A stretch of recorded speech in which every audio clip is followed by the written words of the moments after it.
Spooky Town Vampire Overlord by S.M.G. Reddy. Once upon a time, in a place called Spooky Town.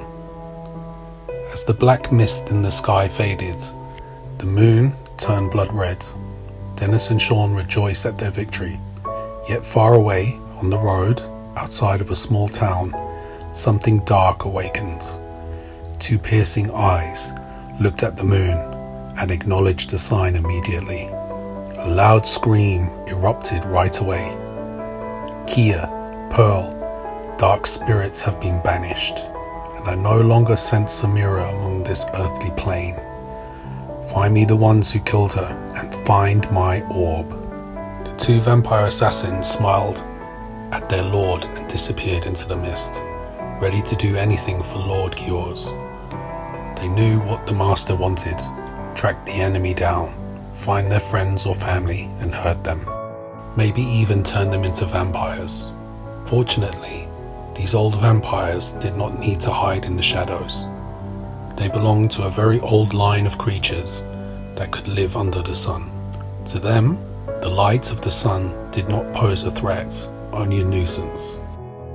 Lord Cures had many vampires under his command, but his most trusted warriors were the killer Kia and ruthless Pearl, who carried out his bidding no matter what happened. He was assured that they will complete the mission, as they had many times before. What had happened to Samira, and where was his magic orb? Back in Spooky Town, Shaun and Dennis returned home, feeling stronger and better than ever. Shaun kept the spell book that had once belonged to the necromancer from the woods. He thought that it would come in handy some other time if any evil trouble arises, and that was a good idea. School was soon to start, and the boys enjoyed their last few free days in pranking the neighbours and having fun outside, riding their bicycles and playing around whenever they could. Once school started, they were eager to see their friends, Charlie and Emma, who should have returned from their vacations by now. The boys met their friends at school, and the first few days were a lot of fun, sharing of the news about everything the kids went through during their summer break. Dennis and Shaun had the most exciting story to tell, so Charlie and Emma were a little sad they weren't part of the grand adventure. But saying that, it was very scary and probably for the best. The next morning, Dennis and Shaun noticed a change in Charlie and Emma. Their friends were tired, very pale, and wore sunglasses to protect their eyes from the bright sun. Both friends shrugged at questions and replied that they had a rough night and some nightmares they didn't want to talk about. However, at lunch, Shaun noticed another change. Charlie refused to eat his favourite garlic bread, and Emma seemed picky with her food as well. They both barely ate at all, drinking water and juice all the time. Something was terribly wrong with them, and Shaun shared this with Dennis. "I wonder what's up with them," Dennis whispered to his friend. The boys agreed to keep an eye on the two siblings, as this was very strange indeed, and continued their day.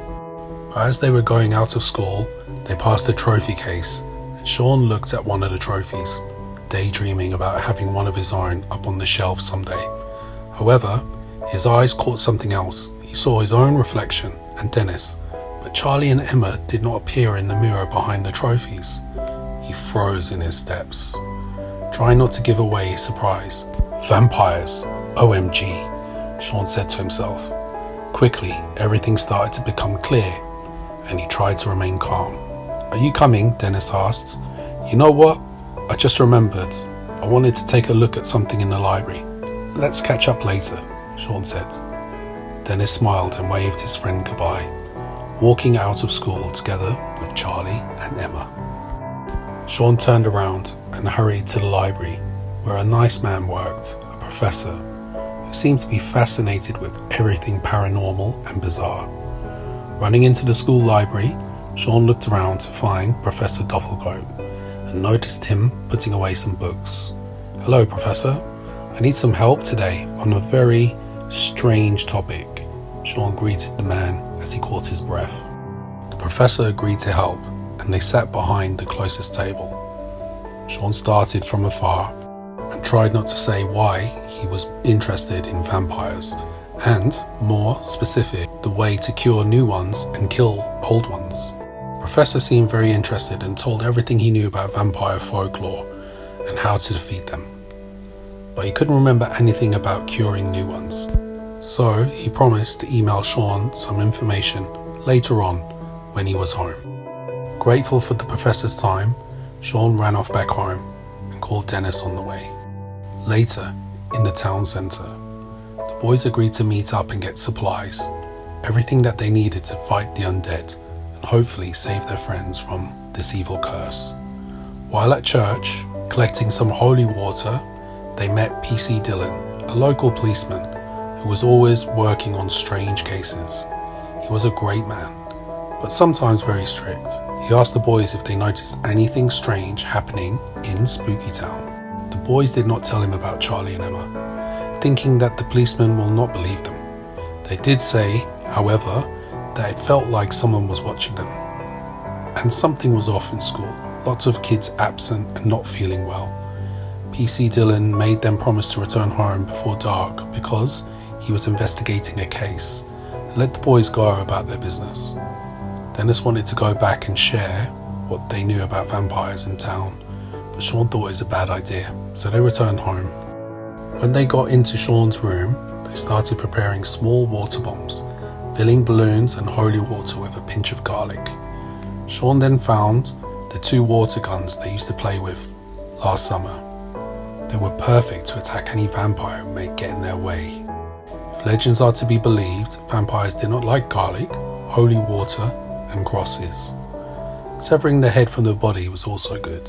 They planned out their attack and read the email that Professor Duffelcoat sent Shaun about curing their friends. As it turned out, all they needed to do was defeat the vampire who bit Charlie and Emma, turning them. They had 3 days to do this, otherwise they become vampires for all eternity. They are only half vampires, Shaun smiled. He knew it was risky, but there still was hope. Dennis agreed. Shaun told his parents that Dennis will be sleeping over, and the boys waited until midnight, and his house was eerily silent. They crawled out of the window and down the tree into the back garden below.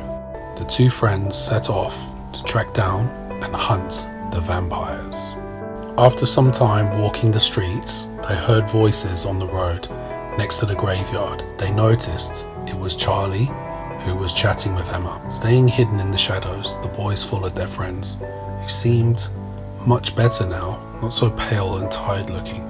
They followed them to an abandoned house, not far from where Samira and her evil friends lived before. Feeling scared and confused, the boys did not follow Charlie and Emma inside, staying outside and scouting the area for any more danger. "What are you 2 doing here?" Suddenly, they heard a familiar voice whispering. They turned around and saw Professor Duffelcoat and PC Dillon standing in the shadows, armed with bottles of water and strips of garlic around their necks. Shaun quickly explained that they were after a vampire who bit Charlie and Emma, and that he and Dennis were on a mission to save their friends. Surprised they were not in trouble, the professor told PC Dillon that Shaun had asked him. "I think we're looking for the same creature," the policeman whispered. PC Dillon agreed that the boys could be of some help because they had prepared holy water for their battle. He also said that they shouldn't go alone and offered to unite their groups and strike as one. Ever since the witch had poisoned him, PC Dillon had been investigating undercover, and Professor Duffelcoat had been assisting him. Dennis was happy to have backup, so they quickly talked over a new plan and went inside the house.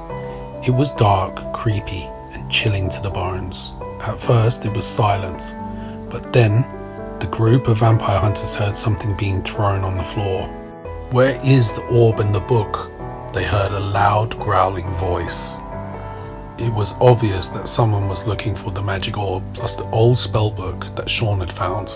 "Search this place and find them," the voice screamed angrily, and suddenly the top floor of the house filled with screeches as hundreds of bats flew out of the window.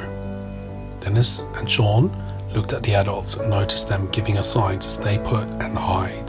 The boys walked to one of the closets and went in, ready to ambush any vampire that appeared. Very soon, they saw a woman vampire walking down with Charlie and Emma. Before they could jump out, PC Dylan attacked the woman. Charlie and Emma were distracted enough by the sudden attack, and it gave the boys a perfect opportunity. They jumped out of their hideout and threw some garlic dust between Charlie, Emma, and the woman vampire. Once their friends were separated from the older vampire, the boys tricked them into following them to the hall and caught them in a thick curtain that lay on the floor. PC Dylan was a great fighter and used the cross to keep the vampires away from him, while Professor Duffelcoat bombarded her with vials of holy water.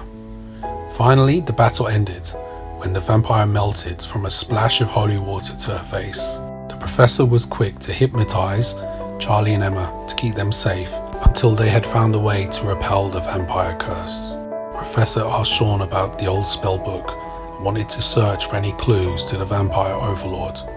Sure enough, it was all there in old texts that only the professor could read. Lord Cures had been a rich nobleman many years before. After nearly falling in battle, Cures had sent for the young witch Samira, who had used dark magic and the orb to entice his soul. In exchange for blood, he would live eternally. If we break the source of his power, which is the orb, and the magic that binds him, the spellbook, this is the key to his demise. We need to destroy him quickly, said the professor. The friends all agreed. PC Dylan went to scout for vampires and find their lair. The boys and their captive friends ran to the professor's house, where they could stay safe in his basement. At first they thought it wouldn't be a good idea, but then the boys saw the basement and agreed. Crosses were hanging all over the walls, making it impossible for any vampire to leave or come inside. A strong barred gate closed the room and additional crosses were put up on it. Charlie and Emma will be safe here until we can release them, said the professor. Shaun replied, yes, we still have time to break the curse. No one can get in or out, so it was perfect. Just then, PC Dylan texted an address that he believed was the vampire's nest. Somewhere on the outskirts of town, the group met with the policeman at the entrance of a warehouse that was unused for many years and went in, prepared and ready for a fight. They were greeted by hordes of vampires and attacked. Kia and Pearl jumped down and began to fight as a flock of bats filled the ceiling. They had underestimated their enemy, thinking that mere children were of no threat for the undead. This mistake would prove to be a fatal error on their part. Our four friends fought bravely, throwing holy water bombs and shooting their water guns. Very soon, there was only one vampire left, the mighty Overlord himself. I am 1,000 years old. Do you think you can defeat me? Cures spoke and laughed. Cures was the oldest, most powerful vampire for many ages, but he was outnumbered and unprepared. He was strong, but rage and fury clouded his mind as he attacked the vampire hunters with all his might. Still thinking he was unbreakable and immortal forever, but he was no match for the hunters, who had become very good at self-defense. They fought like a team back to back, and their resolve was strong to defeat the evil vampire. The boys showed themselves capable and hit him more than enough times with garlic powder and water balloons. Finally, the master was so weak with no fight left within him that he tried escaping. But the professor threw another holy water vial at him and it splashed all over his body. Just then, in the back of the warehouse, Shaun saw the magic orb placed on an old coffin. Shaun kicked the wooden casket as hard as he could and the orb went flying, smashing against the wall and into 1,000 pieces. Screaming and thrashing from pain, Cures fell to the floor and soon burst into flames. Shaun then tossed the magic book on the fire, leaving only ashes and dust on the floor. I do not think we will need this again, Shaun said as he turned to the others. Proud of their victory, the group returned to Professor Duffelcoat's home. When they walked down into the basement, the group saw that Charlie and Emma were no longer pale. That was a good sign. And once awakened from their hypnosis, it was finally over. Dennis and Shaun got their friends back human again and could return home to get a good night's rest. And so, our heroes of the day were once again the talk of the town. PC Dillon had arranged to give them all a medal for their bravery and also had a picture taken in the local paper. Our friends had fought long and hard to banish evil by keeping each other and Spooky Town safe. Now it was time to rest, relax, and have fun. Shaun said to his friends to remember this. Together we are stronger, and we have a bond of friendship that will never break. So as night faded into day, the sun shined brighter, and all was quiet for a time in a place called Spooky Town. The end.